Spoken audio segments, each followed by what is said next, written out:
While you were partying, I studied the blade.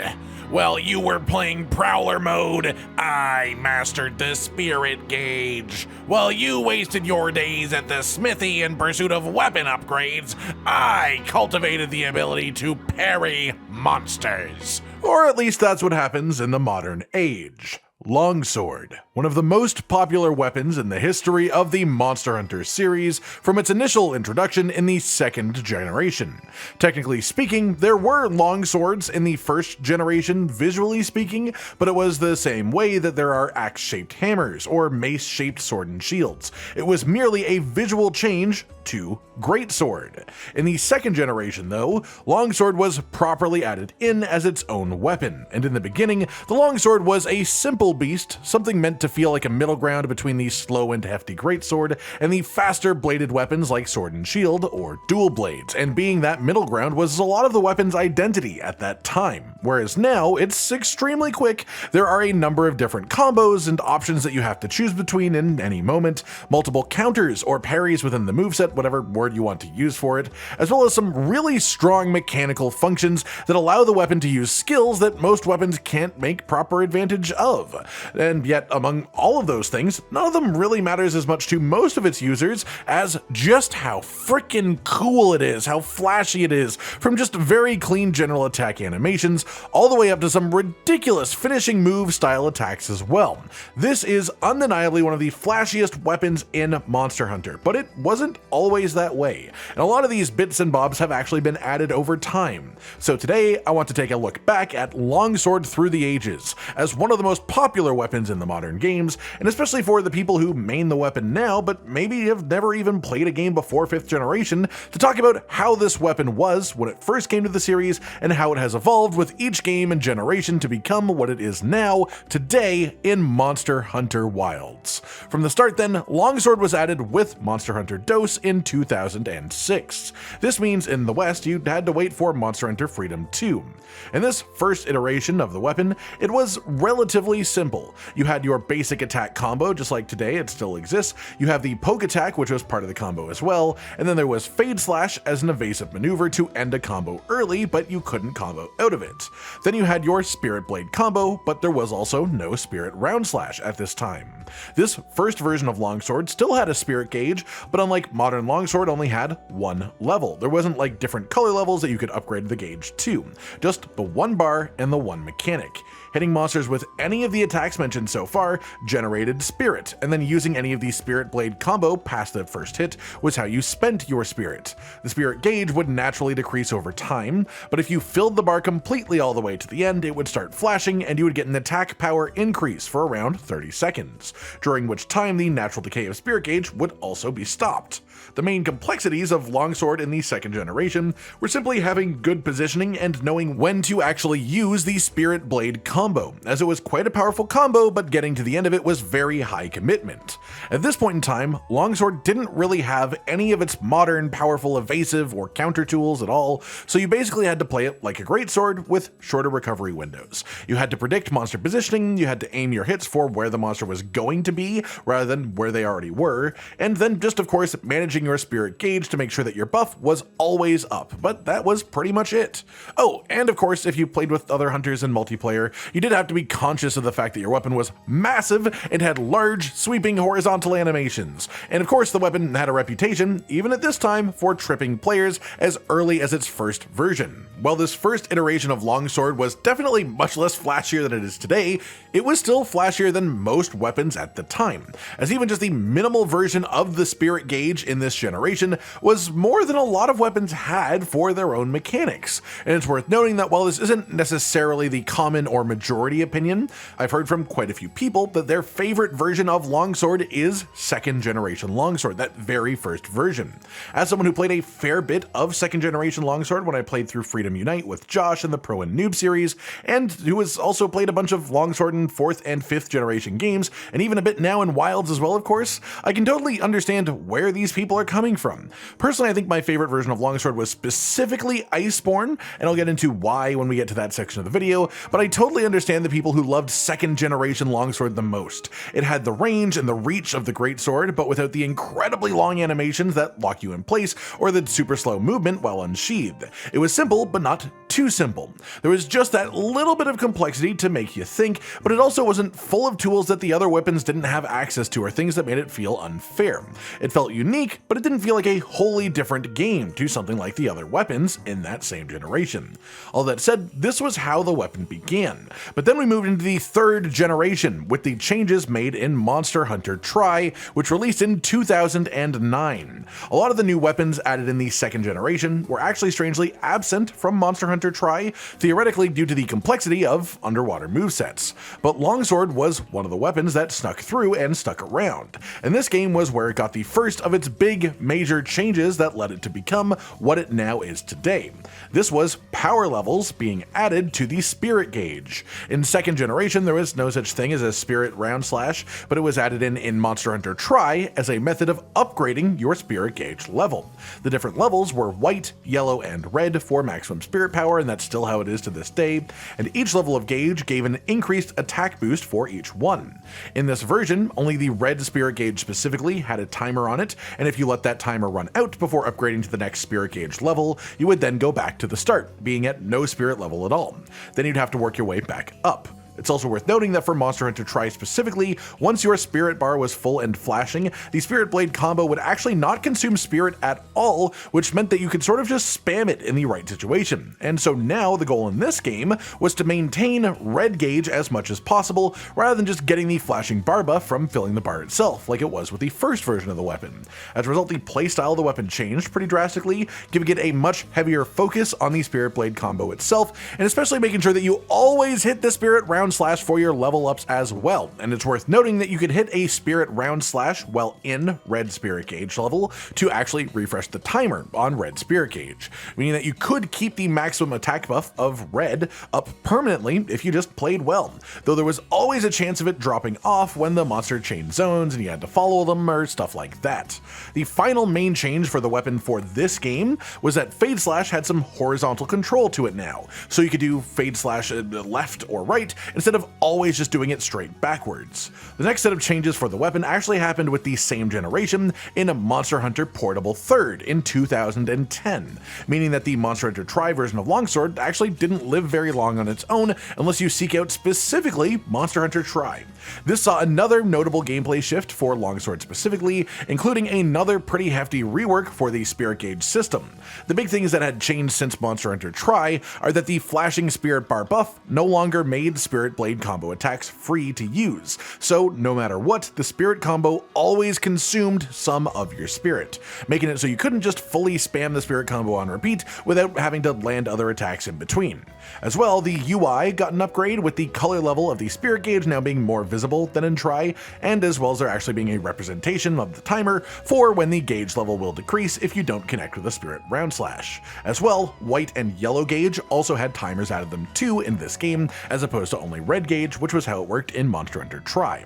One of the other big changes to sort of offset the loss of infinite spirit bar was that if your gauge timed out, you would only go down one level instead of a full reset, meaning that in Portable 3rd as well as Monster Hunter 3 Ultimate, if you timed out on red gauge, it would only go down to yellow, and if you timed out on yellow, it would only go down to white. You would never go fully all the way down unless you just really did nothing for a very long time. This made the weapon much less punishing for players who struggled to hit consistent round slashes, and I would argue that was actually one of the first times that Capcom tried to make this weapon friendlier for new players. Then interestingly, the longsword stayed pretty much untouched mostly through 3 Ultimate into Monster Hunter 4 as well, seeing its next big proper changes with Monster Hunter 4 Ultimate in 2013. In this game, they added the ability to combo out of the Fade Slash into your spirit combo, which in the modern games is a combo that players do purposely very frequently. They also made it so performing spirit round slash while in red gauge no longer reset the duration of the red spirit gauge level, instead just slowing down the decay, meaning from this moment forward, no matter what, once you hit red gauge, it was inevitable that you would eventually lose it and then have to build it up again. Whereas before this point, you could effectively keep yourself at full power once you reached red spirit gauge for the first time. As well, they changed the spirit gauge level system back to how it worked in Tri, meaning that if you lost a gauge level from timing out, it would go back to its default state, making the weapon once again much more punishing when you lose your spirit gauge. But even more so than the first time they had it function this way, as you will always lose red gauge eventually no matter how well you play. The main playstyle adjustment to this just saw people trying to maximize their damage window while in red spirit gauge, and of course adjusting to using the spirit combo out of Fade Slash, as it gave very easy access to a very powerful new option in the weapon's toolkit, including making it easier to level your spirit gauge in the first place. Past that, we have one more big interesting moment to talk about for Longsword as a weapon before the modern era, which is Monster Hunter Generations and Generations Ultimate, which I'll talk about together. I made Longsword for the majority of my journey through this game, which was actually my second ever Monster Hunter game personally. As for general changes to the weapon, in other words playing it guild style, the only difference was that they once again reverted the spirit gauge level system to its prior version, meaning that if you had the gauge timeout without performing a round slash, you would only go down one level of spirit gauge instead of being fully reset, so once again, less punishing version of this. Aside from this though, two large parts of Generations and Generations Ultimate were the hunting styles and hunter arts, and these are important to talk about if we want to discuss how Longsword has turned into its modern version. I won't mention every little thing here, but a lot of people underestimate how many things originated from Generations and Generations Ultimate that eventually made it into weapon movesets in the 5th and now 6th generation games. This debatably applies more to Longsword than any other weapon as well, as this was the first game that started to give Longsword access to parries and counters, whatever term you want to use. First, I want to touch on styles quickly, hunting styles, with Adept or Bushido style removing spirit round slash entirely, and instead you leveled up your spirit gauge through a combo that could only be triggered after a successful Adept evade. This was an attack called Dividing Slash, which was followed by an attack called Spirit Reckoning Finisher. This returned to the weapon in Monster Hunter Rise as a switch skill option to replace the regular spirit round slash in the normal Spirit Blade combo, so this is a direct influence on 5th generation Longsword. This animation would be used even more though in Generations Ultimate, as with Valor style Longsword, the big thing that was added for the weapon was a full-on parry on Spirit Blade 1, meaning at any point while your weapon was unsheathed, if you were about to get hit, your first Spirit Blade attack would just fully counter it and get a very big hit off. And this style also used the Dividing Slash and Spirit Reckoning Finisher move as well. But this is notable for being the first time Longsword had a counter baked into its base moveset, not even being a hunter art specifically.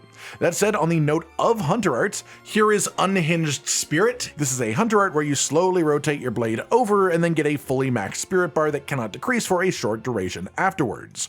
Any Wilds Longsword players will recognize this animation as the same one used for the new Spirit Charge mechanic, where you can hold down the Spirit Blade button to charge right into a full round slash and level up your gauge instantly. Mechanically, this works very differently from the hunter art in Generations, but the use of the animation shows this through line of design from one version of Longsword to the next. Similarly, there was also Sakura Slash as a hunter art. This made its return as a switch skill option in Monster Hunter Rise as a Silk Bind, and in contrast to the way that Unhinged Spirit returned, when Sakura Slash was brought back, it had a totally different animation, but the functionality of it was actually nearly identical, being a hefty bit of forward momentum that is a guaranteed spirit gauge level up. Then the third hunter art from the base Generations game was Critical Juncture. Given that Valor style only became a thing in the expansion, it's worth mentioning that Critical Juncture, being a parry, was chronologically the first counter that Longsword has ever gotten.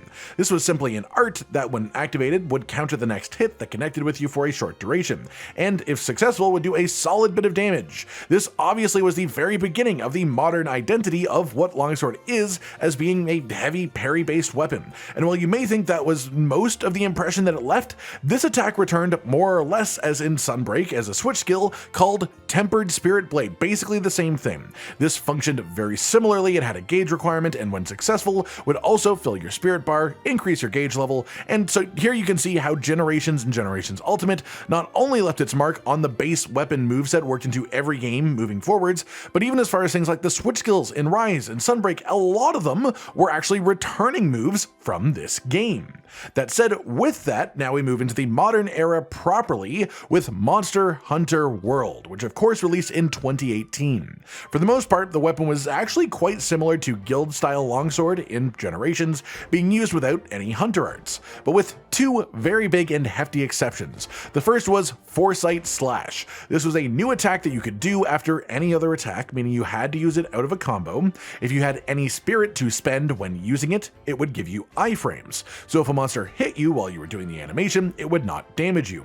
If this happened, if you triggered the actual iframe effect, then you could also follow it up with a spirit round slash to instantly level up your gauge. This became by far the most efficient method of gauge leveling, and it sort of reworked the way that people played longsword to hunt for counters through this attack. Foresight Slash, spirit round slash, 3 times in a row at the start of a quest, and you would be at maximum power level in a flash. This sped up the pace of longsword in hunts dramatically, and given that this move was essentially a counter or parry, it contributed heavily to the way that we view longsword today as a weapon.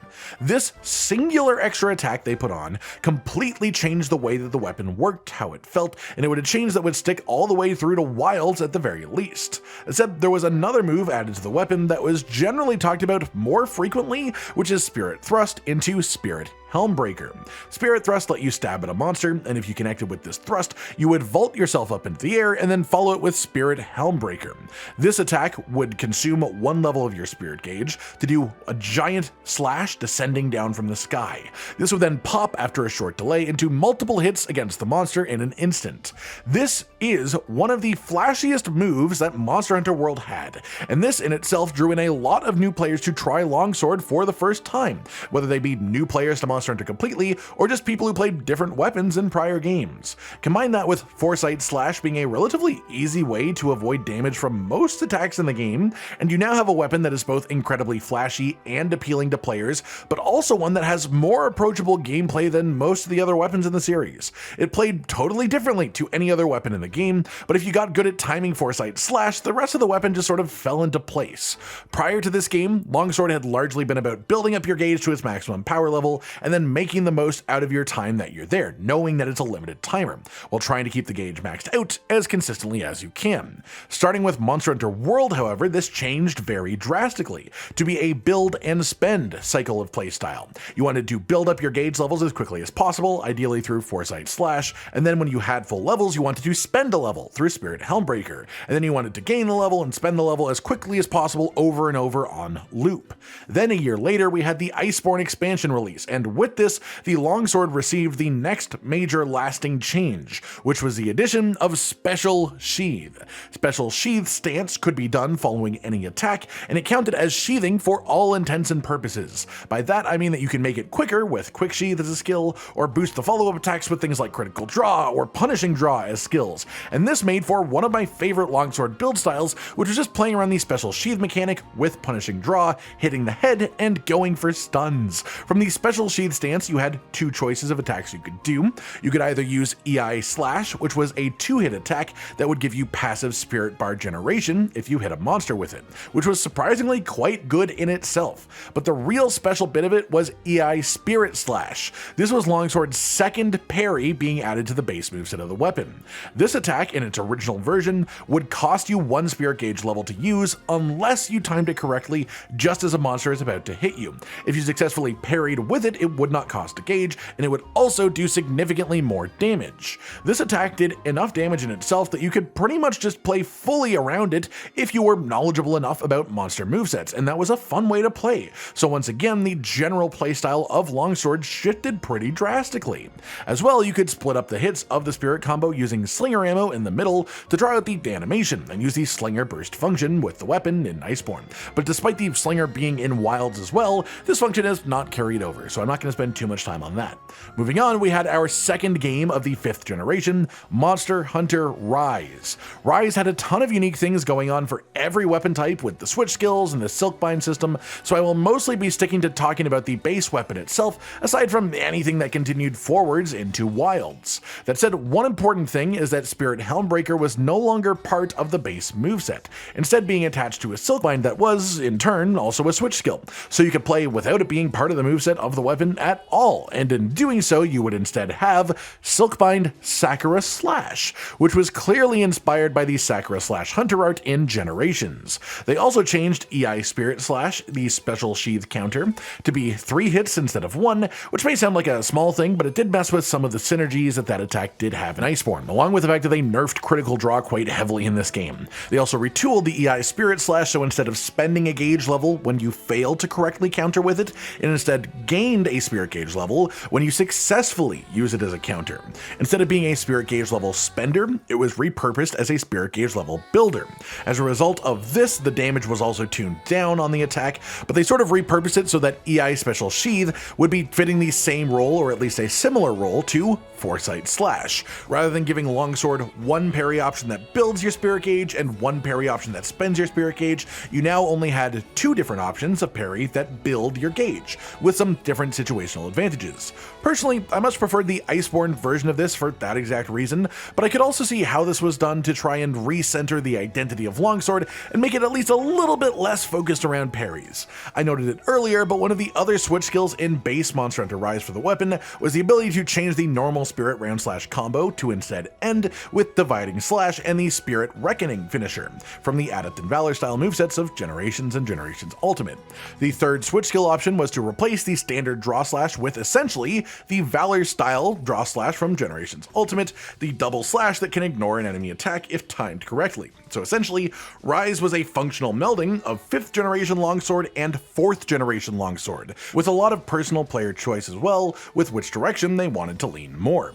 And it's also worth noting that in this game, canonically, it treats the player character as wielding a longsword, just for that, little bit of extra trivia, essentially. Then we had the Sunbreak expansion release as well, and within it we had 3 new switch skills for the longsword as the main additions for the weapon in this. Tempered Spirit Blade we talked about earlier, being essentially a reborn version of the Critical Juncture Hunter art. Harvest Moon was a pretty crazy one as well, creating a circle around you that gave extra hits anytime that you had a successful counterattack in the radius. This one was an interesting concept, but I feel like it should have been just a player or weapon buff rather than a physical circle on the floor, as monsters just move around way too much in combat for that to be consistently enjoyable.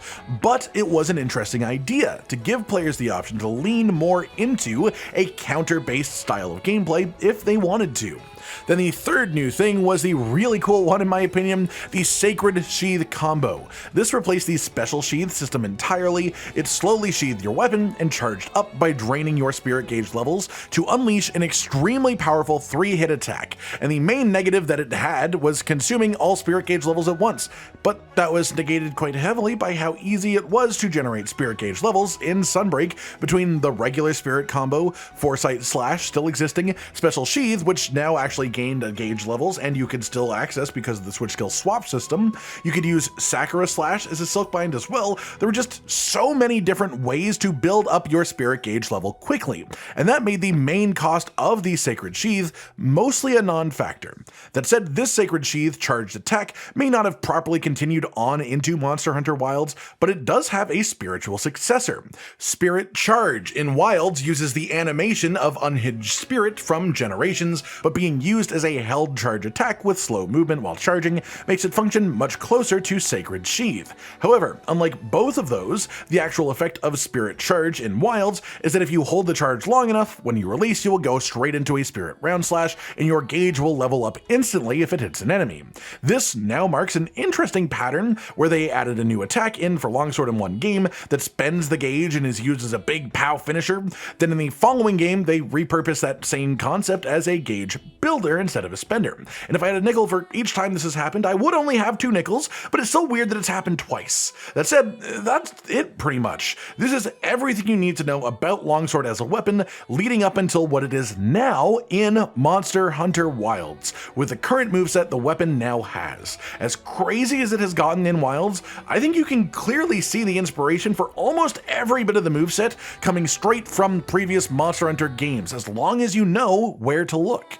This weapon has quite a storied history, and it's always been one of the most popular ones in the series, but especially if you are a longsword main who has only played the modern Monster Hunter games, I really recommend having a go at some older generation Monster Hunter longsword, and you might find something totally different feeling that you still absolutely love. That just about does it for today then, everyone. A walk back through the history of the longsword in Monster Hunter as a series, leading up to what the weapon is now in Monster Hunter Wilds. I hope you've all enjoyed watching this then, and if anyone who has even more longsword playtime than me has some stories they might want to share about older longsword, feel free to do so in the comments down below. Just share your love of the prior versions of this weapon and how you've seen it just sort of evolve into what it is now. Like if you liked the video, subscribe with the notification bell for more, and most importantly, ladies and gentlemen, until next time, stay sweet. Josh, Cotton, and Hollow with the videos, dropping the humor like a hammer on your tippy toes, bringing entertainment on a daily arrangement to take our insanity and turn it into entertainment. Yes, I said entertainment twice, to reiterate that it is nice to look into your faces on a mostly daily basis when you let us in your homes to make the whole world a stage. Goodbye.